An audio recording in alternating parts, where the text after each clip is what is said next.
চট্টগ্রাম ৯ আসনের পশ্চিম বাকলিয়ার ১৭ নম্বর ওয়ার্ডের এই ইউনিটত বিএনপির আয়োজনে অনুষ্ঠিত উড়ান বৈঠকত তৃণমূল নেতাকর্মীরা উচ্চারণ করে নতুন অঙ্গীকার। তারেক রহমানের উপস্থাপিত রাষ্ট্র কাঠামো সংস্কারের ৩১ দফা বাস্তবায়নের মাধ্যমে শুরু হবু পরিবর্তনের সূচনা।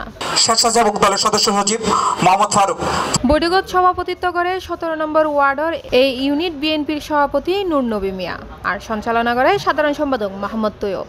প্রধান অতিথি হিসেবে উপস্থিত আছেন বিএনপির কেন্দ্রীয় নির্বাহী কমিটির সদস্য আলহাজ শামসুল আলম। আর বাকুলিয়াবাসীর একার সুসংবাদ দিবেলা জানাই একার অপেক্ষা গরম পড়ব ইনশাআল্লাহ। সুতরাং আর বাকুলিয়াবাসীর কাছে দোয়া চাই, ওনারা ব্যাক করে মিলে আর এখানে দোয়া করবেন আল্লাহ যেন আর কামিয়াবি করে। আমাদের এই উঠান বৈঠক আমাদের প্রথমে ওয়ার্ড পর্যায়ে শুরু হয়েছিল এবং বর্তমানে ইউনিট পর্যায়ে শুরু হয়েছে। বিশেষ অতিথি হিসেবে উপস্থিত আছেন চট্টগ্রাম মহানগর বিএনপির সাবেক সহ দপ্তর সম্পাদক খুরশেদ আলম, ৩৩ নং ফিরিঙ্গিবাজার ওয়ার্ড বিএনপির সাবেক সভাপতি মোহাম্মদ আক্তার খান, ১৮ নং ওয়ার্ড বিএনপির সাবেক কমিশনার ও সাধারণ সম্পাদক আবু তৈয়ব এবং ১৭ নং ওয়ার্ড বিএনপির সাবেক সভাপতি মোহাম্মদ শেখান্দর সহ স্থানীয় ইউনিট নেতৃবৃন্দ। সবাই যোগ্য লোক জয়ের মালা তারি হোক। দীর্ঘ 18টি বছর এই আসন কিন্তু স্থগিত হয়ে গেছে।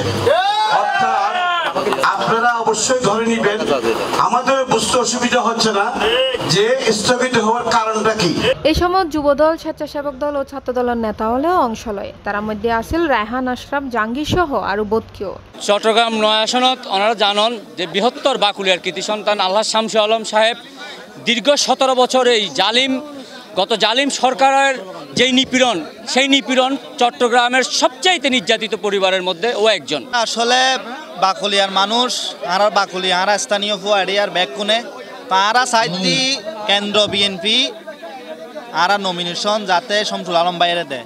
শেষে উপস্থিত নেতাকর্মী হলে তারেক রহমানের ৩১ দফা বাস্তবায়নের মাধ্যমে দেশ সংস্কার আন্দোলনের আগাই লেবের অঙ্গীকার ব্যক্ত করে।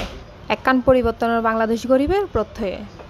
অত্র এলাকার কৃতি সন্তান জননেতা জনাব শামসুল আলম ভাই, আমরা নিজেও স্তম্ভিত হয়ে গেছি। আমরা এই উঠান বৈঠক আসলে আমরা করতে পারবো কিনা, মন মানসিকতা ধরে রাখতে পারবো কিনা, এই জন্য আমরা খুবই শঙ্কিত ছিলাম। তা আল্লাহ। C plus TV, Chittagong.